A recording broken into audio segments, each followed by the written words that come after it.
नमस्कार, मैं हूं आशीष त्रिपाठी आपके साथ और खंडवा से आ रही बड़ी खबर से करेंगे शुरुआत। यात्रियों से भरी एक पिकअप पलटने का मामला। दरअसल दुर्घटना में 15 से ज्यादा यात्रियों के घायल होने की जानकारी। सनावद के अस्पताल में इन्हें भर्ती कराया गया है। दरअसल 5 की हालत गंभीर बताई जा रही है, जिन्हें इंदौर रेफर किया गया। भूतड़ी अमावस्या पर ओंकारेश्वर दर्शन के लिए ये सभी जा रहे थे।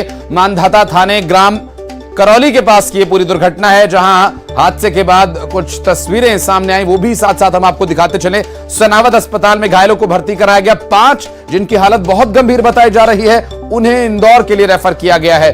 भूतड़ी अमावस्या पर ओंकारेश्वर दर्शन के लिए ये सभी श्रद्धालु जा रहे थे और मानधाता थाना ग्राम करौली के पास की ये दुर्घटना है, जहां हादसे में पिकअप पलटी और 15 से ज्यादा यात्रियों को चोट आई है, जिनमें 5 की हालत काफी गंभीर बताई जा रही है। आशुतोष हमारे सहयोगी फोन लाइन पर हमारे साथ। आशुतोष, कैसे ये हादसा हुआ, क्या जानकारी मिल पा रही है अभी तक? आशीष, मैं आपको बताना चाहूंगा, ये भूतड़ी अमावस्या, इसको लेकर आगर मालवा जिले के जो अभी गांव का नाम पता चला, अरनी तलाई करके गांव है, वहां के ग्रामीण जो है ओंकारेश्वर दर्शन के लिए आ रहे थे। भूतड़ी अमावस्या है, यहाँ पर दर्शन और नर्मदा स्नान को लेकर आ रहे थे। इस दौरान जो करौली गांव है, जो खंडवा जिले के मानधाता में क्षेत्र में है, और वहां पर पिकअप वाहन का अचानक टायर फटा है और टायर फटने के बाद तो अनियंत्रित होकर वाहन जो है पलटी खा गया। हालांकि गनीमत रही है कि इसमें कोई जनहानि नहीं हुई है। हालांकि वाहन में बताया जा रहा है कि 30 ग्रामीण सवार थे, जिसमें 15 लोगों को चोटें आई, जिनको तत्कालीन खरगोन जिले का जो सनावद अस्पताल है, अस्पताल में लाया गया और इनका उपचार किया जा रहा है। 5 जो लोग हैं जो जिनकी हालत गंभीर थी, इनको इंदौर रेफर किया जा रहा है। आशीष जी, निश्चित रूप से आशुतोष, ये निश्चित रूप से जो हादसा हुआ है वो काफी दुखद है, लेकिन राहत की बात यह है कि किसी कोई जनहानि नहीं हुई। जो 5 गंभीर रूप से घायल लोग इंदौर रेफर किए गए हैं, उनके बारे में क्या स्थिति है? पुलिस क्या इसमें कार्रवाई कर रही है? क्या किसी की लापरवाही का ये मामला? क्या वाहन बहुत तेज गति से चल रहा था? ये सब भी जांच का विषय रहेगा आशुतोष। बिल्कुल आशीष, जांच का विषय तो रहेगा और खंडवा जिले की जो मानधाता पुलिस इस मामले में जांच करेगी। हालांकि सबसे गनीमत वाली ये बात रही है कि कोई जनहानि इस हादसे में नहीं हुई, लेकिन जिस प्रकार से पिकअप वाहन पलटा है तो उसको लेकर पुलिस जांच का विषय है, क्योंकि तेज गति से वाहन होगा और टायर फटने के बाद ही यह अनियंत्रित होकर पलटा है। उसके बाद एक साथ जो है 15 यात्रियों को चोटें आई है, जिनको सनावद के अस्पताल में उपचार के बाद 5 लोगों को इंदौर रेफर किया गया। हमारी डॉक्टरों से जो खरगोन जिले का सनावद अस्पताल है, उनसे चर्चा हुई। जो 5 लोग हैं, सभी लोगों का प्राथमिक उपचार किया गया और उनको इंदौर इसलिए अच्छा इलाज, बेहतर इलाज के लिए इंदौर रेफर किया गया है। बहुत शुक्रिया आशुतोष आपका इस पूरे मामले पर जानकारी देने के लिए। और हादसे में 15 से ज्यादा यात्रियों के घायल होने का ये मामला है। फिलहाल आपको बता दें कि आज एक और बड़ी खबर जिस पर हमारी नजर रहेगी दिन भर। दरअसल बजट आना है आज। नगर निगम का बजट, भोपाल नगर निगम, ग्वालियर नगर निगम और रायपुर नगर निगम का बजट पेश होगा। यहां के महापौर यहां का बजट पेश करेंगे और भोपाल में 3 साल बाद महापौर बजट पेश करेंगी। भोपाल का बजट 3200 करोड़ रुपए का होने का अनुमान है। ग्वालियर का 2100 करोड़ रुपए का बजट हो सकता है और 2023-24 के लिए ये बजट पेश किया जाएगा। रायपुर नगर निगम के बजट की बात करें तो ये महापौर एजाज ढेबर बजट पेश करेंगे और इस पूरे बजट से पहले माता काली के दर्शन के लिए पहुंचे और यहां उन्होंने माता काली के आशीर्वाद ग्रहण करने के बाद अब बजट पेश करने के लिए नगर निगम की ओर रवानगी हुई। और इस पूरे बजट सेशन पर नजर रहेगी हमारी। भोपाल, ग्वालियर और रायपुर से जो बजट के आंकड़े आएंगे वो तो हम आप तक पहुंचाएंगे ही, साथ ही लोगों के साथ इसका सीधा क्या क्या कनेक्शन रहेगा, लोगों को इसका सीधा क्या लाभ मिलेगा, ये भी आप तक जानकारी पहुंचाएंगे। और बात रायपुर नगर निगम के बजट की तो मेयर एजाज ढेबर आज बजट पेश करेंगे। नगर निगम का यह बजट पेश होने वाला है और ये बजट पेश करने से पहले माता काली का आशीर्वाद लेने के लिए वो पहुंचे और गोबर से बने सूटकेस में बजट लेकर पहुंचे हैं। बजट पेश करने से पहले मेयर एजाज ढेबर का यह बयान कि 2 माओं के आशीर्वाद से यह बजट पेश करने जा रहा हूं।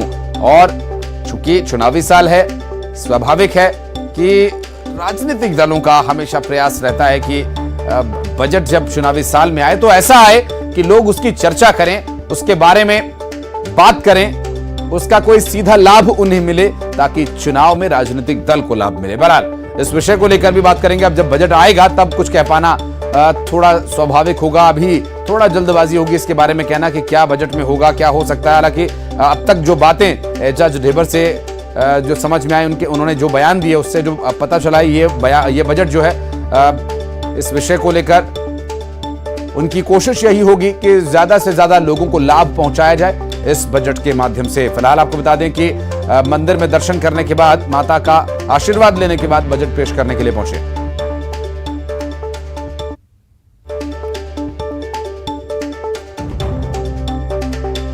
भोपाल, ग्वालियर और रायपुर, ये 3 नगर निगम के आज बजट आने हैं और तीनों ही जगह से हमारे कर्मठ जुझारू हमारे सहयोगी लगातार इस पर नजर बनाए हुए हैं। जितेंद्र शर्मा हमारे साथ भोपाल से मौजूद होंगे, सुशील ग्वालियर से अपडेट देंगे, ममता रायपुर से इस खबर पर बनी हुई है। पहले चलते हैं भोपाल, जितेंद्र के पास। जितेंद्र, भोपाल में क्या स्थिति है, कितने बजे बजट पेश किया जाएगा, क्या कुछ अपडेट मिल पा रहा है?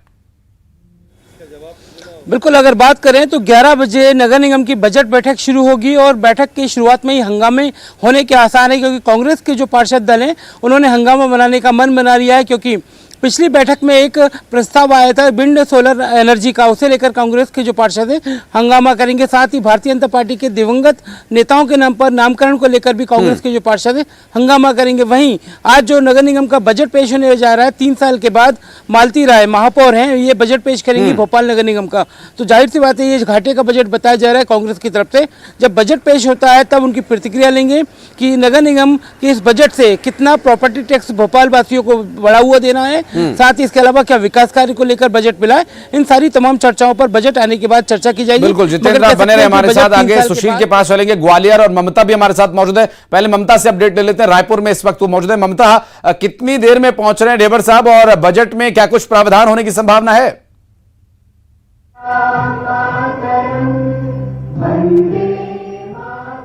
बिल्कुल, देखिए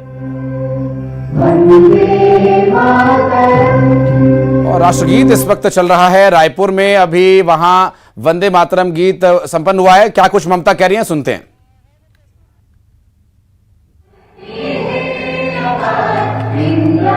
रायपुर नगर निगम का बजट थोड़ी देर में पेश होगा और उसके पहले ये राजगीत गाया जा रहा है, हम आपको दिखाते हैं सीधे। महापौर प्रमोद दुबे, सभापति प्रमोद दुबे मौजूद हैं, महापौर एजाज जेबर मौजूद हैं और तमाम जो बीजेपी और कांग्रेस के जो पार्षद हैं वो यहाँ पर मौजूद हैं।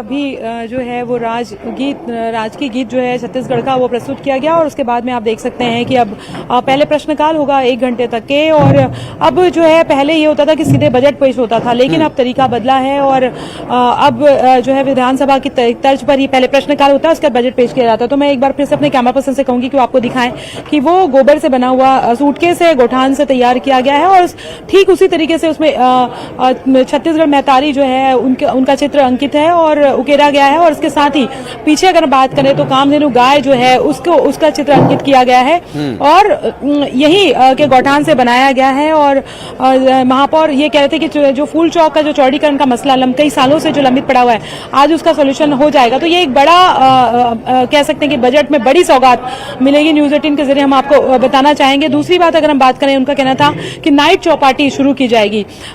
जो सबसे बड़ी बात हुई थी कि जगह जगह पे जो चौपाटी बनी हुई थी उनको हटाया गया था और हालांकि महापौर का दावा है कि उन्हें स्टैब्लिश कर दिया गया, लेकिन हमने अब दिखाया कि किस तरह की दिक्कतें होती है। तो उनका कहना है कि उनकी दिक्कतों को देखते हुए जो है उन्हें रात को नाइट चौपाटी शुरू की जाएगी। तो ये एक नाइट चौपाटी की जो सौगात मिल सकती है मिलेगी एक तरह से महापौर जिस तरह से कह रहे थे। पहले भी जो अगर हम बात करें, कोरोना के पहले नाइट चौपाटी शुरू की गई थी, लेकिन कोरोना काल के चलते फिर से बंद कर दिया गया था। तो 2 बड़ी सौगातें हम कह सकते हैं कि एक तो फूल चौक के चौड़ीकरण का, दूसरा नाइट चौपाटी पार्टी का। दूसरी बात अगर हम बात करें तो सौंदर्यीकरण पे खासतौर पे ध्यान दिया जाएगा, इसको लेकर कही जा रही थी, बात कही जा रही थी। और सड़क, पानी, बिजली को लेकर पूछा गया तो उनका कहना था कि ये बुनियादी सुविधाएं, इस पर तो फोकस रहा ये नगर निगम। दूसरी बात अगर हम बात करें स्कूलों को लेकर, वो कह रहे थे तो हो सकता है कि नए स्कूलों की सौगात भी मिले। देखिए चुनावी साल है और जाहिर तौर पर रायपुर में भी, अगर रायपुर नगर निगम में कांग्रेस के महापौर हैं और सरकार कांग्रेस की है, तो जाहिर तौर पर यहाँ के वोटर्स को साधने के लिए कोशिश ये भी की जाएगी कि एक तीर से जो है वो दो निशाने हो जाए। इस तरीके से बजट पेश किया जाए कि उसके जरिए जो है विधानसभा के लिए भी जो वोटर्स है उनको एक तरह से कहें कि अट्रैक्ट किया जा सके या उनका रुख जो है अपनी तरफ से किया जा सके। तो ये एक बात जो है वो हो सकती है। फिर से अपने कैमरा पर्सन से कहूंगी, यहाँ पर जो है वो आप देखेंगे कि सभापति जो है उन्होंने शुरू कर दी है जो कार्रवाई है वो बोलना। सबसे बड़ी बात है कि सदन की कार्रवाई शुरू हो चुकी है। ममता, कुछ देर अभी प्रश्नकाल चलेगा, प्रश्नकाल का लगभग क्या समय होगा, अपडेट आप देते रहिएगा। फिर जब बजट पेश होगा उस पर कुछ आंकड़े दर्शकों के लिए जरूर आपसे जानना चाहेंगे। बहुत शुक्रिया, फिलहाल आप बने रहे हमारे साथ, अभी अपडेट कुछ और आगे लेंगे आपसे। सुशील कौशिक ग्वालियर से हमारे साथ मौजूद है, उनसे बात करेंगे। सुशील, क्या अपडेट मिल पा रहा है? अभी ग्वालियर का नगर निगम का बजट पेश किया जाना है, क्या तैयारियां हैं, कितना समय लगेगा? देखिए, ग्वालियर नगर निगम में भी आज बजट पेश किया जाएगा। 3 साल के बाद ये अरसा आया है कि जब ग्वालियर नगर निगम में बजट पेश होगा। और सबसे बड़ी बात यह है कि इस बार जो है नगर निगम में मेयर कांग्रेस की है, डॉक्टर शोभा शिकरवार, वो खुद करीब 12 बजे यहाँ नगर निगम में बजट पेश करेगी। और इस बार का बजट संभावना है कि लगभग 2100 करोड़ रुपए के लगभग का बजट होगा। इसमें 8-9 लाख रुपए का जो है लाभ दिखाया जा रहा है। तो सबसे बड़ा स्वच्छता पे ही इस पे फोकस होगा। हालांकि बीजेपी जो विपक्ष में है नगर निगम ग्वालियर में, वो भी कई प्रावधान की उम्मीद कर रहे हैं। हमारे साथ वरिष्ठ पार्षद है साकला जी, किस तरह की उम्मीद है आज के बजट से आपको? जिस तरह से, सबसे पहले तो नव वर्ष की पूर्व संध्या पर सभी को हार्दिक बधाई और शुभकामनाएं। जैसा कि आप सबको पता है, आज नगर निगम सरकार का बजट माननीय महापौर जी पेश करने जा रही हैं। उम्मीद ये है कि शहर की स्वच्छता और जल और पानी और बिजली की समस्याओं को लेकर एक बड़ा बजट बनाया गया है। अगर उसमें जो भी खामियां कमियां होंगी उसके स्थगन लगेंगे। भारतीय जनता पार्टी उसका विरोध करेगी और उनको सुधारने का काम करेगी। तो निश्चित तौर पर कहीं ना कहीं कांग्रेस की मेयर इस बार जो बजट पेश करेगी, क्योंकि ये करीब 52 साल बाद पहला मौका है कि जब नगर निगम में कांग्रेस की मेयर बजट पेश करेगी। तो कहीं ना कहीं इस साल विधानसभा चुनाव भी है और ग्वालियर में अगर देखें तो इस बार बिल्कुल ग्वालियर का बजट क्या रहता है, नगर निगम के माध्यम से जनता को क्या मिलता है, ये भी देखने का विषय होगा। बहुत शुक्रिया आप तीनों का, जितेंद्र, सुशील और ममता। फिलहाल चलते हैं छत्तीसगढ़, जहां विधानसभा की कार्रवाई शुरू हो चुकी है। छत्तीसगढ़ विधानसभा बजट सत्र जारी है और तस्वीरें आपको हम छत्तीसगढ़ विधानसभा के प्रश्नकाल के दिखा रहे हैं, जहां इस वक्त विधानसभा में प्रश्नकाल चल रहा है। आपके डीपीआर ने 300 से ऊपर स्कूल खोले गए, उपलब्धियों में बड़े बड़े बोर्ड दिखते हैं, ये उसके नीचे छपवा दीजिए कि शिक्षक इतने नहीं है। जब आप श्रेय लेते हैं स्कूल खोलने का तो कृपा करके ये बता दीजिए, आप श्रेय लीजिए। शिक्षक कब से भर्ती किए गए, कितने किए गए, शैक्षणिक योग्यता और उसकी भर्ती की प्रक्रिया और वेतन कहां से निकलता है, खनिज न्यास से निकलता है। प्रक्रिया किस प्रक्रिया में भर्ती किया, हेडमास्टर ने भर्ती किया, जिला ने भर्ती किया, कि वो बोर्ड बनाया है ना बस्तर के लिए और सरगुजा के लिए, उस बोर्ड ने भर्ती की। और कुल संख्या कितनी और शैक्षणिक योग्यता अधिकतम न्यूनतम बता दीजिए, 5वीं पास, MA पास करके। माननीय अध्यक्ष महोदय, मैंने संख्या बता दिया कि प्राथमिक शाला में आपने जो भर्ती किया हुआ है उसमें जो न्यूनतम योग्यता जो रखी गई है वो हायर सेकेंडरी पास किया गया है।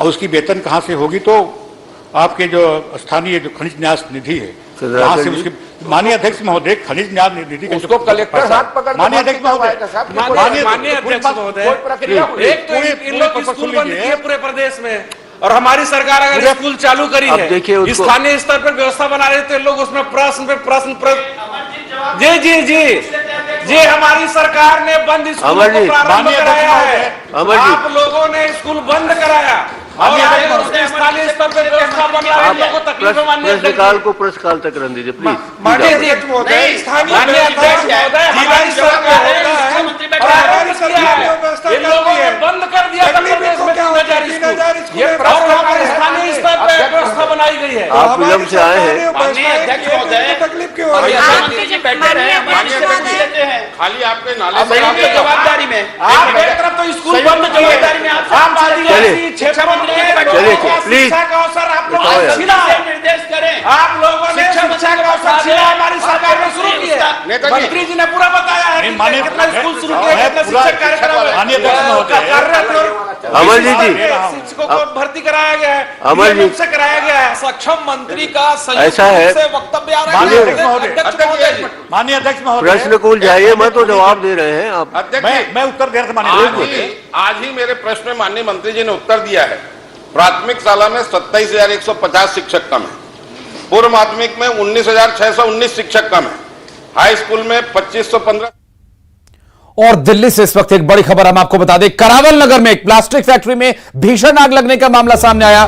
फायर ब्रिगेड की 8 गाड़ी आग बुझाने में जुटी हैं। दमकल और पुलिस विभाग मौके पर तैनात है। आग पर काबू पाने की कोशिश की जा रही है। दरअसल दिल्ली का ये करावल नगर इंडस्ट्रियल एरिया, यहां पर काफी संख्या में फैक्ट्रीज रहती हैं और सकरी गलियां हैं, और यहां एक फैक्ट्री जिसमें आग लगी है, प्लास्टिक की फैक्ट्री बताई जा रही है। ये तस्वीरें साथ साथ हम आपको दिखाते चले। काला धुएं का गुबार तो निकलता हुआ दिखाई जरूर दे रहा है, लेकिन जो जगह है वो बहुत ज्यादा सकरी है। ऐसे में बहुत ज्यादा वहां पर फायर ब्रिगेड को मशक्कत करनी पड़ेगी आग बुझाने के लिए। अभी स्थिति क्या कुछ रहेगी, आगे आप तक अपडेट पहुंचाएंगे। करावल नगर से प्लास्टिक की फैक्ट्री में आग लगे जाने का मामला। फायर ब्रिगेड की 8 गाड़ियां मौके पर पहुंची हैं आग पर काबू पाने के लिए। 2 तस्वीरें इस वक्त हम आपको दिखा रहे हैं। दिल्ली से इस वक्त की बड़ी खबर, प्लास्टिक फैक्ट्री में भीषण आग लगने का मामला। फायर ब्रिगेड की 8 गाड़ियां आग बुझाने में जुटी हुई हैं। कड़ी मशक्कत करनी पड़ेगी। दिल्ली का करावल नगर का ये वो इलाका है जो कि उत्तर पूर्वी दिल्ली क्षेत्र में पड़ता है। करावल नगर ये इंडस्ट्रियल क्षेत्र है। हालांकि अब जिस तरह से इंडस्ट्रीज को करावल नगर समेत कई और दिल्ली के अलग अलग एरिया से हटाने का प्रयास जरूर किया गया था, दिल्ली को इंडस्ट्री फ्री बनाने का प्रयास जरूर किया गया था, लेकिन कुछ एक मानकों को लेकर कुछ एक फैक्ट्री जरूर है। शंकर हमारे सहयोगी इस वक्त फोन लाइन पर। शंकर, कैसे लगी है आग और क्या कुछ चल रही है कार्रवाई वहां पर आग बुझाने के लिए? देखिए, इस वक्त में दमकल विभाग की तकरीबन 10 से 12 गाड़ियां मौके पे हैं। इसके साथ ही स्थानीय पुलिस की टीम मौके पे है और वो इस मामले की पड़ताल में जुटी है, और इसके साथ साथ जो राहत और बचाव का कार्य है वो किया जा रहा है। हालांकि अभी किसी के भी हताहत होने की भी खबर नहीं है, लेकिन इतना तो स्पष्ट है कि काफी जो संपत्तियों का नुकसान हुआ है। लिहाजा इस मामले पर सबसे पहली जो कार्रवाई हो रही है कि आग को बुझाने का काम किया जा रहा है, और आग पर लगभग काबू पा लिया गया है। लेकिन अभी तक दमकल विभाग के द्वारा एक क्लीन चिट नहीं दिया गया है।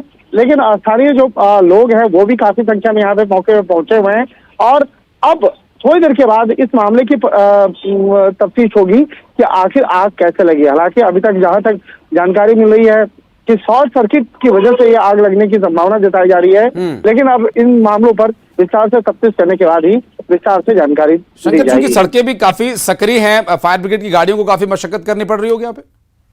निश्चित तौर पर देखिए, यहाँ पर दमकल विभाग की जो गाड़ियां हैं उसको पहुंचने में यहाँ पे काफी दिक्कतें हुई, जिसके चलते ये आग काफी तेजी से आगे फैल गया, और इस मामले में वहां पर स्थानीय के लोग जो थे वो भी। और चूंकि शंकर ये बहुत ही सक्रिय गलियों वाला इलाका है, करावल नगर दिल्ली का उत्तर पूर्वी क्षेत्र इंडस्ट्रियल एरिया है, फैक्ट्रीज काफी हैं, आग बुझाने में थोड़ा समय लग सकता है। बहुत शुक्रिया आपका इस पूरे मामले पर जानकारी देने के लिए। एक बहुत छोटे से ब्रेक के लिए रुक रहे हैं, जल्द लौटते हैं।